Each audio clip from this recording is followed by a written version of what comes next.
प्रिय दर्शकों, जय हिंद।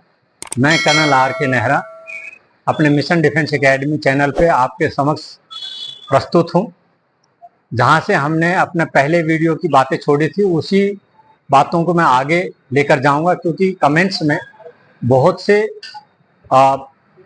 बच्चों का और जो अग्निवीर के लिए तैयारियां कर रहे हैं उन कैंडिडेट्स के सवाल आए। उन सवालों के जवाब देने की आज मैं आपके सामने कोशिश करूं प्रामाणिक तौर। पहला सवाल तो ये था, अच्छा साहब 25% से बढ़कर ज्यादा होने की संभावना है इसमें? तो मैं आपको इस पे ये बताना चाहता हूं, बिल्कुल संभावना है, क्योंकि अग्निवीर अपने आप में पहली दफा सेना के अंदर एक योजना लाई गई है। और कोई भी जब योजना आती है शुरू में तो उसमें कुछ कमियां हो सकती हैं, त्रुटियां हो सकती हैं उसमें, लेकिन उन त्रुटियों को धीरे धीरे दूर किया जाता है। अब वो संगठन के लिए और देश के लिए अच्छे से अच्छी योजना बन सके। और उसी योजना के ऊपर अग्निवीर की भी त्रुटियां जो छोटी मोटी समाज के सामने या ऑर्गेनाइजेशन के सामने आई हैं, उन त्रुटियों पे काम हो रहा है। पहला तो ये था 25% से क्या ज्यादा वैकेंसी बढ़ेंगी? मैं आपको ये बताना चाहता हूँ, हाँ, इसकी संभावना पूर्ण रूप से 50% तो जरूर बढ़ेंगी, और हो सकता है कि ये 60% भी हो जाए। कारण एक अग्निवीर सैनिक को तैयार करने में सरकार का करीबन 4 से 6 लाख रुपए का खर्चा होता है। तो इससे आप खुद अंदाजा लगा सकते हो कि एक तैयार सैनिक को इतना जल्दी तो ऑर्गेनाइजेशन नहीं छोड़ना चाहिए।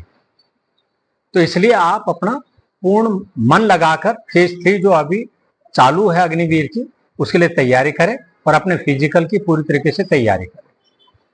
दूसरा सवाल बच्चों ने जो कमेंट्स में मेरे से पूछा है, वो ये पूछा है कि क्या सर इसके बाद अगर मान लो हम अग्निवीर के अंदर वहां रिटेन नहीं हुए तो हमारा भविष्य क्या होगा? अनसर्टेनिटी तो नहीं हमारे भविष्य में?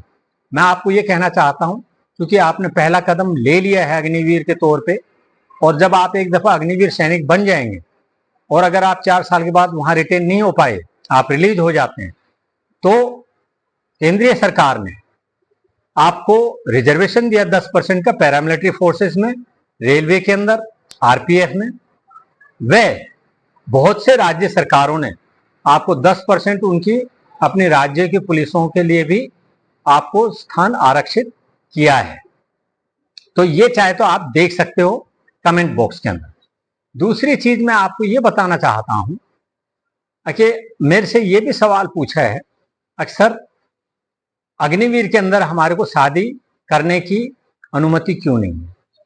चूंकि ये 4 साल के लिए योजना लाई गई थी और ये सामाजिक मुद्दों से भी जुड़ा हुआ है ये सवाल, तो इसमें मैं ये आपको बताना चाहूंगा, हाँ, इसकी तरफ ध्यान आकर्षित किया गया है जो अथॉरिटीज हैं उनका।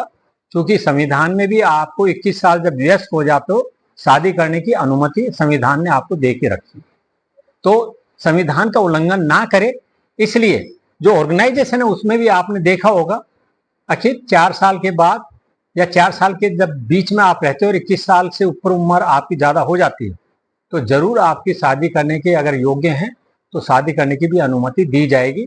हालांकि अभी ये योजना के अंदर नहीं दी जा रही है, बट बहुत ही जल्दी ये अनुमति मिलेगी। तो ये भी मैं आपको पूर्ण विश्वास के साथ कह सकता हूँ। आपका जो ये सवाल था, इसको भी बड़े गंभीरता पूर्वक ऑर्गेनाइजेशन भी सोच रही है और देश की सरकार भी सोच रही है। तीसरा सवाल ये पूछा गया था कि साहब 21,000 हमारी तनख्वाह बहुत कम है अग्निवीर की, जबकि एक रेगुलर सैनिक की करीबन 40 से 45,000 रुपये तनख्वाह है। आपकी बात बिल्कुल सही है। अब 21,000 जो आपको तनख्वाह मिलती है, इसमें से कुछ आपके 4 साल के बाद जब आप अग्निवीर की निधि लेकर अग्निवीर योजना से बाहर जाते हो तो आपको लगभग 12.25 लाख रुपए मिलते हैं। उस निधि में आपकी तनख्वाह जाकर जमा हो जाती है, तो अफेक्टिव तरीके से तो आपको लगभग 40,000 रुपए ही मिलते हैं। पर चूंकि आपके हाथ में अभी 21,000 रुपए आ रहे हैं, और मैं भी इस बात का पूरी तरीके समर्थन करता हूं कि आपको एक रेगुलर सैनिक के जैसे ही तनख्वाह मिलनी चाहिए। और ये जो सामाजिक मुद्दा है, इसको संज्ञान में लाया गया है, केंद्र सरकार भी इस पर सोच रही है, और मुझे लगता है भारतीय सशस्त्र सेना जो है वो भी इस पर गंभीरता से विचार कर रही है। तीसरी चीज जो मेरे से पूछा है कमेंट के अंदर, वो ये पूछा है, सर हम क्यों ना पैरामिलिट्री फोर्स में जाएं या पुलिस में जाएं जहां 60 साल तक की हमारी नौकरी है? हम अग्निवीर योजना में क्यों जुड़े? इसलिए आप लोगों ने देखा होगा जब अग्निवीर योजना से पहले लगभग एक रैली के अंदर 80-80 हजार बच्चों की सहभागिता होती थी। अग्निवीर योजना आने के बाद वो लगभग 20,000 के आसपास रह गई, जबकि कर्मोत्तर वो धीरे धीरे उसमें सुधार हुआ है।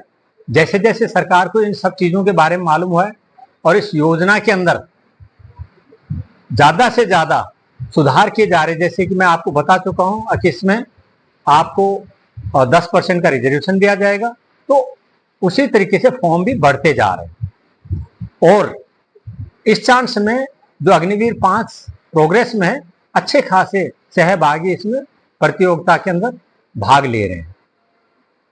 तो आप ये कह सकते हो पैरामिलिट्री फोर्स में जाना आपका निजी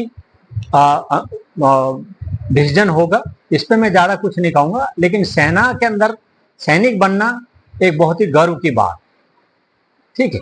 आपको एक पूर्ण रूप से डिफरेंट तरीके का वहां पर सेटिस्फेक्शन मिलेगा और कार्य प्रणाली से आपको रूबरू कराया जाए। तो मुझे उम्मीद है कि आपके सारे सवालों का तो मैं जवाब दिया है जो आपने कमेंट में मेरे को डाले थे।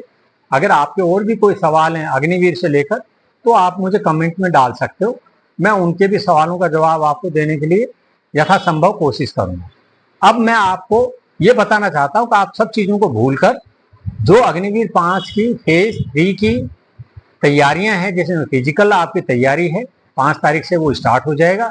आप पूर्णतया मन लगाकर अच्छे से दौड़ें, बीम वगैरह लगाएं और अपने शरीर को उसी तरीके से सुदृढ़ बनाएं, अच्छा खाएं, अच्छी नींद लें और अपने अग्निवीर योजना के मिशन में सफल हों।